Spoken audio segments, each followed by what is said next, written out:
ఇదే స్థాయి గౌరవం మీరు ఈరోజు ఇచ్చే డిప్యూటీ స్థాయి గౌరవం ఒక బీసీకి ఇచ్చి మీరు ఇవ్వండి అని అడుగుతున్నాం. ఇవ్వలేకపోతే ఎందుకు ఇవ్వలేరో చెప్పండి. మీ బీరు ప్రతాప్ రెడ్డిల చేత కేసులు వేయించి ఇట్లాంటి చిల్లర రాజకీయాలు, చీప్ రాజకీయాలు జగన్మోహన్ రెడ్డి గారు ఎప్పుడు చేయరు. 10 మందికి ఎందుకంటే ఈరోజు తీసుకున్నాం, ఎంతమంది మార్కెటింగ్ యాడ్ చైర్మన్లు అయ్యారు బీసీలు? గతంలో అయ్యారా? అరే వైజాగ్ జనరల్ అబ్బా నగరాలకు ఇచ్చాడు బీసీకి, వైజాగ్ కార్పొరేషన్ మేయర్గా. అది జగన్మోహన్ రెడ్డి యొక్క ఆలోచన. 10 మందికి మంచి చేయాలా, పేదలకి, బడుగు బలహీన వర్గాలను పైకి తీసుకురావాలంటే నిజంగా ఆయనే ఛాంపియన్. మీలాగా లెక్కలు ఇది ఇస్తే ఈ పార్టీ మన నుంచి వెళ్ళిపోతుందేమో, మళ్ళీ మనం గెలవలేమేమో, మీకు భయం. బీసీని ముఖ్యమంత్రిని చేస్తే ఎవరు విడిపోతారేమో అన్నది భయం మీకు, మాకు కాదు, మా జగన్మోహన్ రెడ్డి గారు కాదు.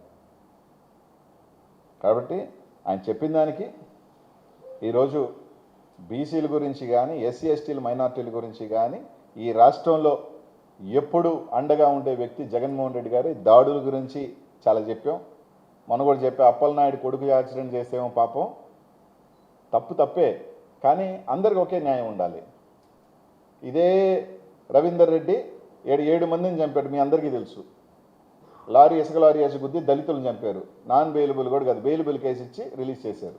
మీ పార్టీ ట్రెజరర్ ఒక ఆయన జనసేన రాజ్యసభ ఆయన కొడుకు ఏ విధంగా చంపి స్టేషన్ కూడా తీసుకోవాలా, లింగంనేని రమేష్ గారి కొడుకు. వాళ్ళు తప్పు కరెక్ట్ అనలా, న్యాయం అనేది అందరికీ ఒకేలాగా ఉండాలి. సేదాల రప్పలరాజు కొడుకైనా కూడా అదే న్యాయం ఉండాలి. వాళ్ళ మీద మాత్రం మర్డర్ కేసు పెట్టేది ఏంటి, వీళ్ళని మాత్రం వదిలేసి బెయిలబుల్ కేసు ఇచ్చేది ఏంటి? దీన్ని బట్టి అర్థమవుతా ఉంది. ఇక్కడ ఈ అగ్రవర్ణం ఉన్నాడు, ఆ అగ్రవర్ణం ఉన్నాడు, మీరు బీసీలు చేసిన న్యాయం ఏంటి అనేది తప్పకుండా ప్రజలు చూస్తూ ఉన్నారు. దీని ఇంకా కూడా ఇప్పుడైనా సరే 3 నెలల్లో 4 నెలల్లోనూ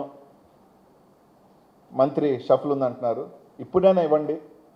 మా బీసీలకు కూడా మీ ఇప్పుడున్న డిప్యూటీ సీఎం లాగా స్పెషల్ ఫ్లైట్లు, స్పెషల్ చాపర్లు, స్పెషల్ సీఎం లాగా పోలీసుల్ని ఇవి కల్పించండి అబ్బా.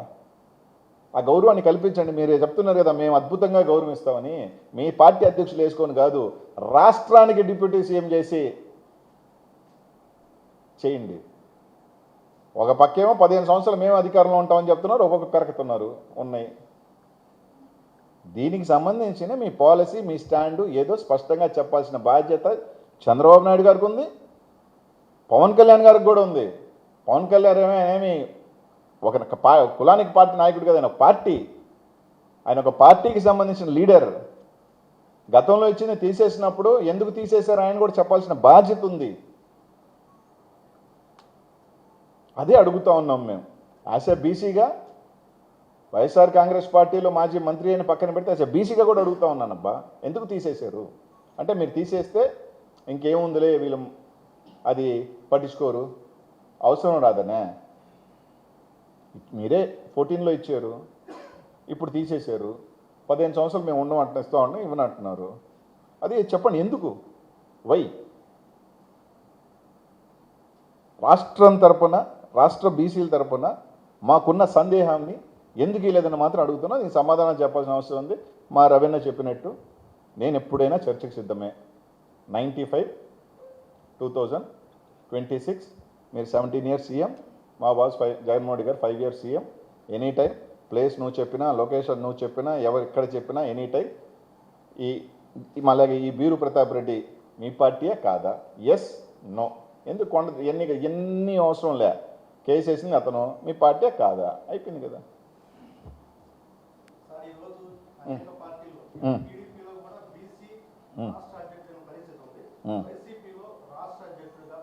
ఎందుకు ఇప్పుడు నేను అనేది ఏంటంటే, రాష్ట్ర అధ్యక్షుడు ఇచ్చుకున్నాము, ఈ అధ్యక్షుడు ఇచ్చుకున్నాము, దానివల్ల ఎవరికి ఉపయోగం? మీ పార్టీ అంతర్గతం. కానీ రాజ్యాంగబద్ధమైన పదవుల్లో మాత్రం పక్కన పెట్టేది ఎందుకు? అదే జగన్మోహన్ రెడ్డి గారు రాజ్యాంగ పదవి, మాదే నేషనల్ పార్టీ కదా, ఆయన ఒక ఆయన నేషనల్ పార్టీ జిల్లా కాబట్టి ఆయన నేషనల్ అంతా విస్తరించుకున్నాడు. మాది ఓన్లీ స్టేట్ పార్టీ కదా. ఆయన ఒక ఆయన నేషనల్ పార్టీ అని పెట్టుకున్నారు కాబట్టి మీకు ఎట్లా పెట్టుకోవాలి కాబట్టి తూతూ మంత్రంగా ఒక ఆయన పెట్టుకున్నారు. దానికి మేము కాదనట్లా, మీ అంతర్గతం. మీరు అంటున్నారు అధికారాలు ఏమీ లేదని. రాష్ట్ర అధ్యక్షుడు చెప్పేస్తే 175లో 50 మంది ఎమ్మెల్యేలు ఇచ్చేస్తారు తెలుగుదేశం పార్టీ. నిజమేనా? ఇది విన్నామా?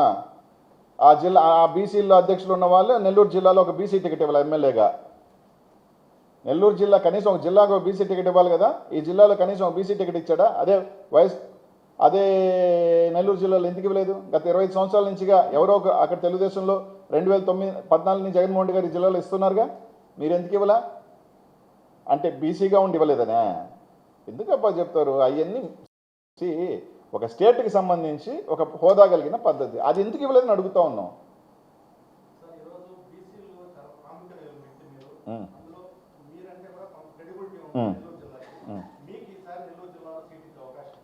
నేను ఒకటే చెప్తానబ్బా, జగన్మోహన్ రెడ్డి గారు నన్ను పోయినసారి పార్లమెంట్కి పోటీ చేయాలని అన్నాడు. ఎస్, పోయినాను. నర్సరావుపేట పోయి పోటీ చేయమన్నాడు, చేశాను. ఈసారి జగన్మోహన్ రెడ్డి గారు ఎక్కడ పోటీ చేయమన్నా చేస్తా, ఎందుకంటే నేను జగన్మోహన్ రెడ్డి గారికి లాయల్. ఖచ్చితంగా పోటీ చేస్తా ఎక్కడో దగ్గర. ఇప్పుడు జగన్మోహన్ రెడ్డి గారు ఇస్తారా లేదా అని పక్కన పెడితే, నేను జగన్మోహన్ రెడ్డి గారు ఇక్కడ పోటీ చేయమంటే చేస్తా, లేదు అంటే నాకేం. ఎందుకంటే నేను గర్వంగా కూడా చెప్తాను, ఎప్పుడూ చెప్తాను, మళ్ళీ కూడా చెప్తున్నా, నేను 2 సార్లు ఎమ్మెల్యే ఇదే నెల్లూరు జిల్లాలో. ఎప్పుడు ఒక మంత్రిగాలో నేను మంత్రి అయ్యా. ఈ జిల్లాలో రేపు నేను ఎమ్మెల్యే అవ్వచ్చు, కాకపోవచ్చు, ఇంకా నా రాజకీయ ప్రస్థానం కూడా ఉండకపోవచ్చు కూడా. అనుకున్నప్పటికీ కూడా ఈ జిల్లాలో నాకు ఒక పేజ్ ఉంది, నాకు ఒక చరిత్ర ఉంది. అది ఇచ్చింది జగన్మోహన్ రెడ్డి గారు. అనిల్ అనే సోకాల్డ్ వ్యక్తి, ఎవరు అన్న తెలియని వ్యక్తిని ఈరోజు రాష్ట్ర వ్యాప్తంగా పలానా అనిల్ కుమార్ యాదవ్, మీరు చెప్పినట్టు ఒక ప్రముఖ వ్యక్తితో, ఒక 10 మందికి పరిచయం ఉన్న వ్యక్తి చేసిన వ్యక్తి జగన్మోహన్ రెడ్డి గారు. ఆ సంతోషం, ఆ తృప్తి నా జీవితంలో నాకు చాలు. ఆయన ఇవ్వకపోయినా నేనేం బాధపడేది లేదు, ఇచ్చినా హ్యాపీగా పోటీ చేసేది. కాబట్టి ఈ జిల్లాలో నాకు ఒక పేజు, నాకు ఒక హిస్టరీ ఇచ్చేసిన వ్యక్తి. ఇంతకన్నా మళ్ళీ ఇంక ఎంపీఓ మళ్ళీ ఎమ్మెల్యే అయినా రాకపోయినా నాకేం బాధ లేదు. అర్థమైందా? ఆ స్థాయి నాకు గౌరవించాడు. నాకు కాకపోతే ఇంకొకరికి ఇచ్చినా సంతోషమే. ఇప్పుడు నన్ను జగన్మోహన్ రెడ్డి గారి నుంచి నన్ను నర్సరావుపేటకు పంపించాడు, కానీ ఈ జిల్లాలో ఒక బీసీకి ఇచ్చాడు, ఒక మైనారిటీకి ఇచ్చాడు. ఆ పార్లమెంట్లో ఆ 2 ఇచ్చారనే కదా మేము ఒక ఎంపీ అభ్యర్థిని, సరే ఎంత పెద్ద వ్యక్తి, దేంట్లో పెద్ద మీ అందరికీ తెలుసు, ఆ వ్యక్తిని మేము కోల్పోయాం. ఇదే తెలుగుదేశం పార్టీ చేయగలుగుతానా అని అడుగుతా ఉన్నా. లటక్కన లాక్కొని 2 సీట్లు ఇచ్చారు మీరు, అప్పుడు దాకా ఉన్న ఒక వ్యక్తిని తీసేసి కూడా. అంత నష్టమైనా ఈరోజు జగన్మోహన్ రెడ్డి భరించారు కదా. జగన్మోహన్ రెడ్డికి ఇవ్వాల్సిన అవసరం లేదు కదా. ఒక వ్యక్తి నేను పార్టీలోంచి వెళ్ళిపోతాను, వాళ్ళకి టికెట్ ఇంకొకరికి ఇచ్చినా కూడా జగన్మోహన్ రెడ్డి గారు ఏమనేవాళ్ళు కాదు కదా. అయినప్పటికీ ఒక పేద మైనారిటీకి ఇచ్చాడు కదా జగన్మోహన్ రెడ్డి గారు. ఓటమి గెలుపు తర్వాత సంగతి అబ్బా, గెలుస్తాం ఓడిపోతాం, రాజకీయాలలో ఒక చక్రం. అందరం ఒక 5 సంవత్సరాలు వాళ్ళు ఉంటారు, 5 సంవత్సరాలు మేము ఉంటాం, మళ్ళీ 5 సంవత్సరాలు వస్తాం, అది పక్కన పెట్టు. కానీ ఒక అవకాశం కల్పించడం అనేది చాలా గొప్ప విషయం. ఓడిపోతాడని తెలిసినప్పటికీ, అందరు చెప్తున్నప్పటికీ ఒకరికి అవకాశాలు కల్పించాడు చూడు, అది జగన్మోహన్ రెడ్డి గారి గొప్పతనం అని చెప్తా ఉన్నా. ఇంకేమైనా ఉందబ్బా? అది మా రవెన్నకి పాపం, మీ పార్టీలో నష్టపోయిన వాళ్ళు చాలా మంది ఉన్నారబ్బా, వాళ్ళని పాపం కొమ్ముగాయి అని చెప్తున్నా. కోట్లు ఖర్చు పెట్టుకొని బీసీలు నష్టపోయినారు. వాళ్ళకి ఏదైనా మంచి చేసేది ఉందా, లేకపోతే మళ్ళీ ఇంకేదైనా ఉంది? వాళ్ళ అంతర్గతం వాళ్ళు చూసుకోవాలా. ఈసారి జిల్లాలో ఏదైనా మళ్ళీ ఒక ఎమ్మెల్యే ఇచ్చేది ఉందా, ఒక ఎంపీ ఇచ్చేది ఉందా? అది కూడా లేదా. అది వాళ్ళు చూసుకోవాలా, మమ్మల్ని ప్రశ్నించకుండా. అయినప్పటికీ వాళ్ళ అంతర్గత విషయం మేము మాట్లాడదలుచుకోవట్లేదు. నన్ను అన్నాడు కాబట్టి నేను ఆయనకి సమాధానం చెప్తున్నా గౌరవంగా. కానీ అన్న చెప్పినట్టు నేను మీ 17 years ముఖ్యమంత్రిలో, మా 5 years జగన్మోహన్ రెడ్డి గారు ముఖ్యమంత్రిగా, మీ పత్రికల ద్వారా నేను చెప్తున్నా, ఆయనే సవాల్ విసిరాడు, ఛాలెంజ్ విసిరింది ఆయనే. ఎక్కడ పెట్టినా నేను ఏ టైం అయినా నేను సిద్ధంగా ఉన్నా. Big TV without fear or favor.